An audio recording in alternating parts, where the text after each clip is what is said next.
کوئی اگر یہ سوچتا ہے اور بہت یہی سب سوچتا ہے، ارے مولانا باطل والوں کے پاس حکومت ہے، طاقت ہے، فوج ہے، پولیس ہے، عدالتیں ہیں، میڈیا ہے، حق والوں کے پاس کیا ہے؟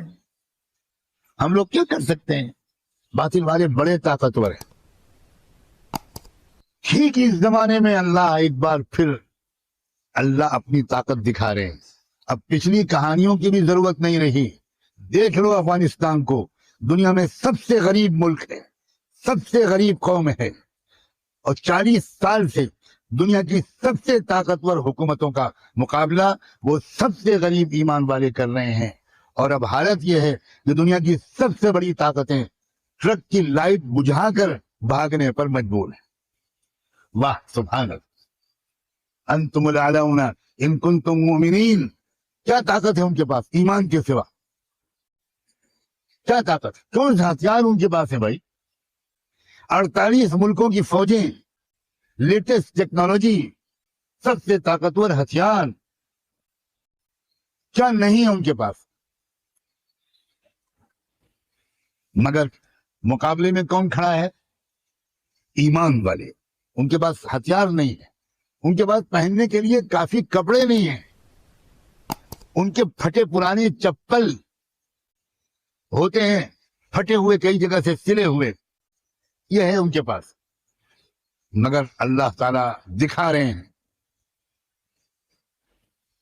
کہ یہ تم ابھی تک مجھ کو نہیں پہچانے، لو ایک نئی مثال اور دیکھ لو، اپنے زمانے میں دکھا رہا ہوں تم کو، یہ نہ کہنا یہ پچھلے زمانے کے ایمان والوں کی کہانیاں ہیں۔ یہ اس دور میں، ٹیکنالوجی کے دور میں، سائنس کے دور میں، اکنامی کے دور میں، معاشیات کے دور میں اب یہ نہیں ہے۔ یہ مت کہنا، اللہ جانتے ہیں یہی ہم سب کہتے ہیں، اللہ جانتے ہیں کہ ہمارے دل میں یہی خیالات آتے ہیں، تو اللہ نے آخری حجت قائم کر دی کہ تمہارے دور میں، تمہارے قریب علاقے میں ہم ایمان کی طاقت دکھا کر رہیں گے۔ دیکھو تماشا دیکھو۔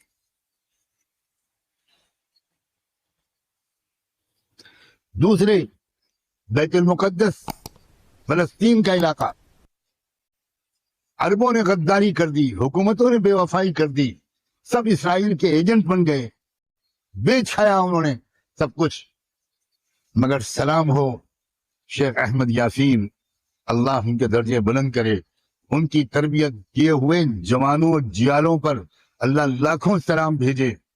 وہ غزہ کے مجاہدین، وہ عسقلان کے لوگ جن کا تذکرہ اللہ کے رسول میں حدیث میں کیا ہے، عسقلان کا نام اللہ کے رسول کی زبان پر آیا ہے، اور عسقلان ہی وہ علاقہ ہے جس کو آج غزہ کہا جاتا ہے۔ حضور نے فرمایا قیامت تک وہاں ایسے ایمان والے موجود رہیں گے جو کسی قیمت پر باطل کے سامنے سر نہیں جھکائیں گے۔ ایمان دیکھنا ہو تو تم ان میں دیکھنا، یہ حضور نے فرمایا۔ یہ میں اپنی جیب سے باتیں نہیں کہہ رہا ہوں، آپ نے فرمایا ایمان وہاں ملے گا، تم کو ایمان ملے گا فلسطین اور بیت المقدس کے اندر، اس کی حفاظت کے لیے جان و مال کو لٹانے والے نوجوان لڑکے، نوجوان بچیاں، پاک دامن لڑکیاں، کسی کی 20 سال کی عمر، کسی کی 18 سال کی عمر، کسی کی 22 سال کی عمر، اور وہ نوجوان لڑکے، اللہ اکبر، کیا حق کا ساتھ دے رہے ہیں اور کیا باطل کا مقابلہ کر رہے ہیں۔ دنیا کی بہت بڑی طاقت مانی جاتی ہے، چوتھے نمبر کی فوج مانا جاتا ہے اسرائیل کو، ایٹمی طاقت ہے اسرائیل۔ لیکن ابھی 2 مہینے پہلے کی بات ہے کہ 11 دن کی جنگ کے بعد اسرائیل نے ہاتھ پیر جوڑے، 50 ذریعے سے سفارش کروائی، امریکہ کی خوشامد کی، اقوام متحدہ کی خوشامد کی کہ خدا کے لیے جنگ بند کرا دے۔ تو آپ نے حضرت سے سن لیا کہ حضرت نے کیا فرمایا کہ آج اگر کوئی یہ سوچتا ہے کہ باطل کے پاس اگر اتنی فوج ہے یا پولیس ہے یا میڈیا ہے یا اسی کے ساتھ ساتھ بہت سارے اور جو ان کے پاس اور بہت ساری چیزیں ہیں، تو اللہ رب العزت جو ہیں ان کو کسی چیز کی کوئی ضرورت نہیں ہے، بلکہ اللہ خود فرماتے ہیں قرآن کے اندر وَأَنْتُمُ الْأَعْلَوْنَ إِن كُنْتُم مُؤْمِنِينَ، اگر تم مومن ہو تو تم ہی سر بلند رہو گے۔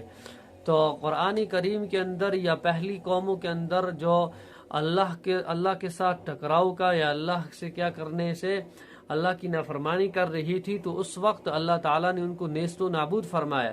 یہ تو ہر ایک کو پتہ ہے جو پڑھتا ہے ہسٹری کے اندر کیا کیا ہوا پہلی قوموں پر.